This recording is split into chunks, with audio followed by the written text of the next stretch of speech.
Good morning. When Marianne asked me to do a service with her on creativity and Buddhism, I immediately agreed. She meant creativity or Buddhism, but I thought she meant both. For me, they have always worked together. For the past 8 years or so, I've had a meditation practice that allows me to get out of my own way. I think of it as vacating the premises and honoring the emptiness inside of myself. I found the more skilled I get in meditating, the easier it is to get out of my own way, and the more likely it is for the muse to come visit me. I think of the muse as a bubble of inspiration that leads me along into new projects. The bubble descended on me about a year and a half ago when I was out taking my daily walk. Ever since then, I have been obsessed with whales and have been learning as much as I can about them.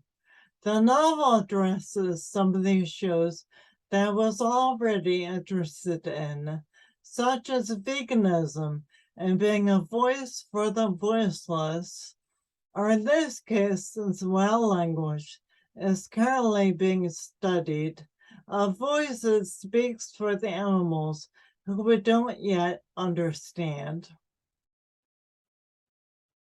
I was very dismayed just recently when I listened to a scientific expert on whales say that the larger ocean mammals are expected to be the first to go extinct.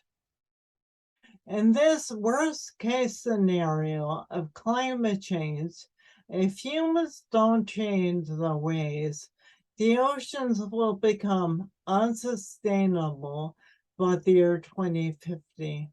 That's less than 30 years from now.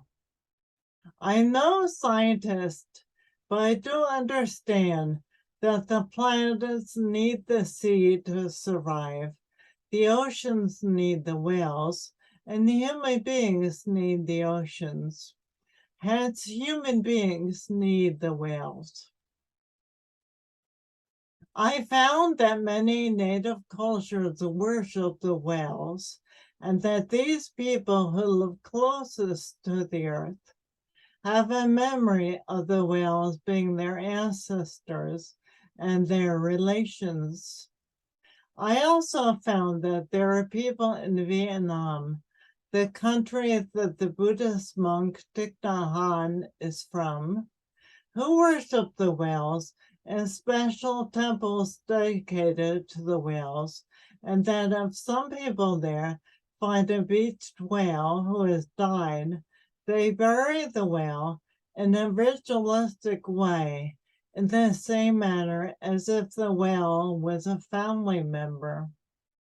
I also read that a deceased whale is thought to be likely to reincarnate into the soul of an enlightened being, a sort of Buddha. Uncovering this was one of my aha or wow moments when I learned about the significance of the whales. There have been many of these moments. In my first year and a half of learning as much as I could about the whales and writing down notes, I was working on other projects as well. I wanted to work on this project, but it seemed that the other projects kept getting in the way. Finally, less than a month ago, I decided that I needed to start writing, so I did. I have my own superstitions and traditions about not rushing or angering the muse. I didn't want her to get disgusted and to think that I had abandoned her. What I didn't expect was how this project would be all-consuming for me. Whales are now my constant companions.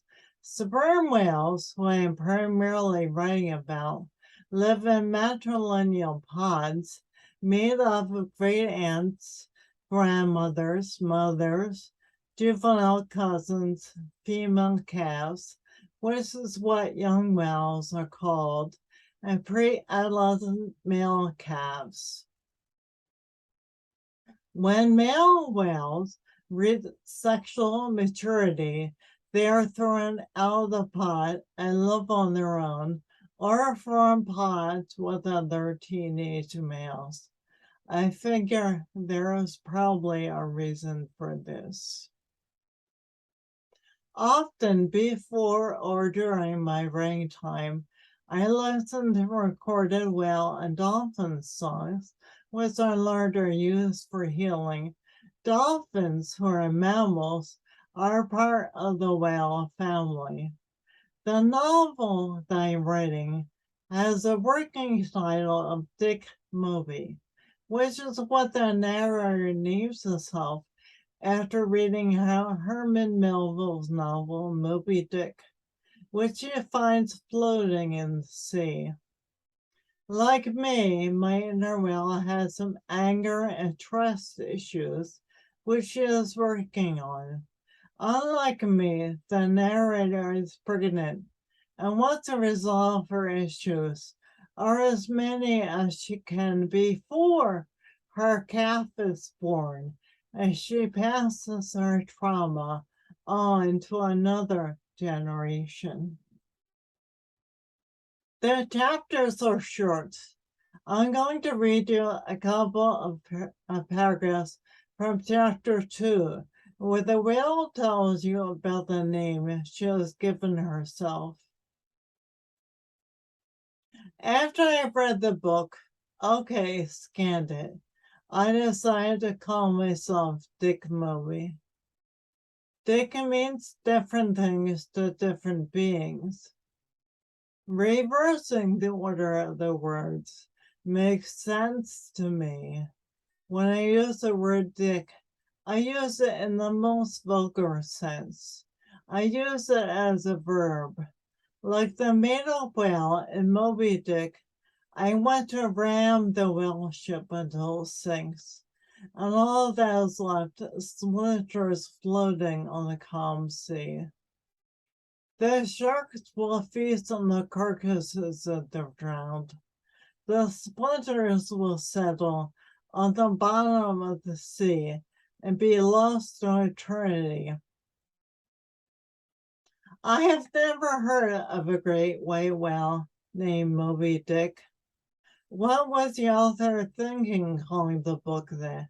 Did he mean the whale had a large member? Was he appealing to something in the collective subconscious that would respond to such a thing? Yet, when I looked through the book, I remembered the story on which it was based, the one my grandmother told me.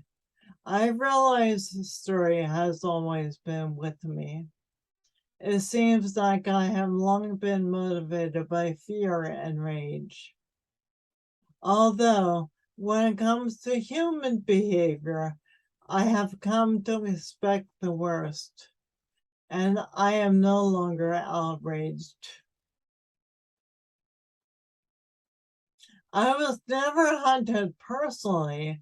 When I was a calf, and my grandmother told me this cautionary tale about the humans who used to hunt us, the story stayed with me. I understand now that humans no longer hunt whales, for the most part, but that we must remain vigilant. The chapters are coming much faster than I originally anticipated. I'm careful not to rush the writing, but at the same time, I recognize that the whale wants me to tell the world her story before it is too late. So I am usually writing. Writing from the point of view of the whale has become a kind of meditation for me. As I write, I honor the whale inside of you and inside of me, just as I honor the Buddha or the light inside of me and inside of you. Namaste.